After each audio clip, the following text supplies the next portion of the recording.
भाग 2 संरचनात्मक ढांचा। आपके पहले अध्याय में ये 8 तत्व जरूर शामिल होना चाहिए। यही आपके और ऑडियंस के बीच पहला समझौता है, उस कहानी का वादा जिसे वे सुनने जा रहे हैं। समय से बिछड़ा प्रेमी। सबसे पहले अपने नायक या नायिका को उसकी आज की दुनिया में दिखाइए। आधुनिक भारत में एक खास जीवन के साथ वो क्या करता है, कैसा महसूस करता है, उसके भीतर कौन सी कमी या बेचैनी है जो उसे आने वाली घटना के लिए तैयार करती है। समय परिवर्तन होने से पहले ऑडियंस उसे जान ले।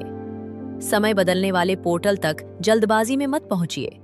हमें एक जीता जागता इंसान दिखाइए जिसका अपना जीवन है, अपनी तन्हाई है, कोई पुराना घाव है या कोई अधूरी चाह है, ताकि जब असंभव घटे हम समझ सकें कि वो भागता क्यों नहीं है। हमें वो अंतिम 60 सेकंड दिखाइए, ठीक उस पल से पहले जब उसकी दुनिया टूटने वाली है।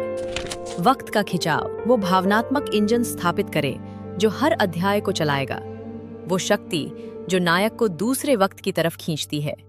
ये सिर्फ जिज्ञासा या साहस नहीं है, ये आंतरिक होना चाहिए, लगभग गुरुत्वाकर्षण जैसा। एक बार बार आने वाला सपना जिसे वो झटक नहीं सकते। एक पुरानी विरासत की वस्तु जो छूने पर जलती है। किसी पुरानी चित्रकारी में एक चेहरा जो बिल्कुल किसी खोए हुए इंसान जैसा दिखता है। ये खिंचाव किस्मत जैसा लगना चाहिए, दुर्घटना जैसा नहीं। भले ही नायक अभी समझे नहीं, ऑडियंस को महसूस होना चाहिए ये इंसान तो हमेशा से पार जाने वाला था, बस सवाल था कब। नायक की कमजोरी। एक साफ चीज दिखाइए जो आपका नायक नहीं कर सकता, नहीं जानता या जिसे वो गलत समझता है। कुछ ऐसा जो दूसरी समय रेखा में बहुत मायने रखेगा। शायद वो भावनात्मक रूप से बंद है और भरोसा नहीं कर सकता। शायद वो आवेगशील है और नतीजे सोचने से पहले काम करता है। शायद उसे अतीत के बारे में एक आधुनिक अहंकार है जो उसे असली खतरे में डाल देगी। शायद वो एक ऐसा दुख लेकर चल रहा है जो उसे अपनी जान की परवाह नहीं करने देता। ऑडियंस को यकीन होना चाहिए कि ये इंसान विफल हो सकता है, इसलिए नहीं कि दुनिया उनके साथ अन्याय कर रही है, बल्कि इसलिए कि उनके भीतर ही उनकी हार के बीज छिपे हैं। दोनों दुनियाएं। अध्याय 1 के अंदर ही ऑडियंस को दोनों समय रेखाओं का एक ठोस इंद्रियगत अनुभव दो। आधुनिक दुनिया विशिष्ट होनी चाहिए, सामान्य आधुनिक भारत नहीं, बल्कि एक खास शहर, मोहल्ला, मौसम, भाषा और बनावट। और अतीत या भविष्य की समय रेखा भी उतनी ही विशिष्ट होनी चाहिए। एक आवाज, एक खुशबू, एक खतरा, एक खूबसूरती जो ऑडियंस को सोचने पर मजबूर करे। मैं यहाँ पहले कभी नहीं था और इसे छोड़कर जाना नहीं चाहता। भले ही पूरी तरह समय पार जाना अभी न हुआ हो, दूसरी दुनिया अपनी मौजूदगी का एहसास जरूर कराए। किसी झलक में, किसी सपने में, किसी पल भर की चमक में या हकीकत में आई किसी दरार के जरिए। अध्याय 1 के अंत तक ऑडियंस के मन में 2 संसार साथ साथ जीवित होने चाहिए। विरोधी की परछाई। विरोधी शक्ति को सिर्फ नाम से नहीं, एक महसूस की गई उपस्थिति के रूप में परिचित करो। समय पहले अध्याय से ही खतरनाक लगना चाहिए। कोई विवरण जो बिना स्पष्टीकरण के बदल जाए, एक स्मृति जो मेल नहीं खाती, दुनिया में एक दरार जो होनी नहीं चाहिए थी। और समय के पीछे मानवीय विरोध का संकेत दो। वो रक्षक जो समय के द्वारों पर नजर रखता है, दूसरी सदी का वो प्रेमी जो रास्ते में आएगा, परिवार का कोई सदस्य जो सच्चाई छुपा रहा है, या अतीत की कोई शक्ति जो किसी अजनबी को ठहरने नहीं देगी। ऑडियंस को पहले एपिसोड से ही प्रेम के नीचे डर की परतें महसूस होनी चाहिए। पार जाने से पहले का रिश्ता। नायक को उनकी अपनी समय रेखा में एक ऐसे रिश्ते से बांधो जो ऑडियंस महसूस कर सके।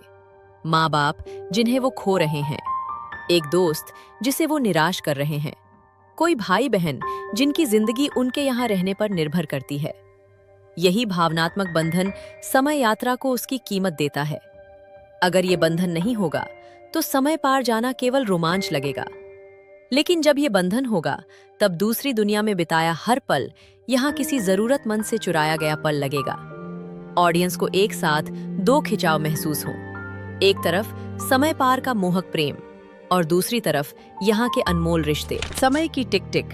पहले ही अध्याय से साफ कर दीजिए कि समय परिवर्तन जरूरी और जल्दी करने वाला है।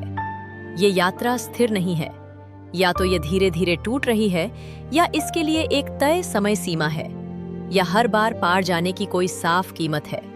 एक याद मिटती है, जीवन का एक दिन घटता है, कोई व्यक्ति अस्तित्व से गायब हो जाता है।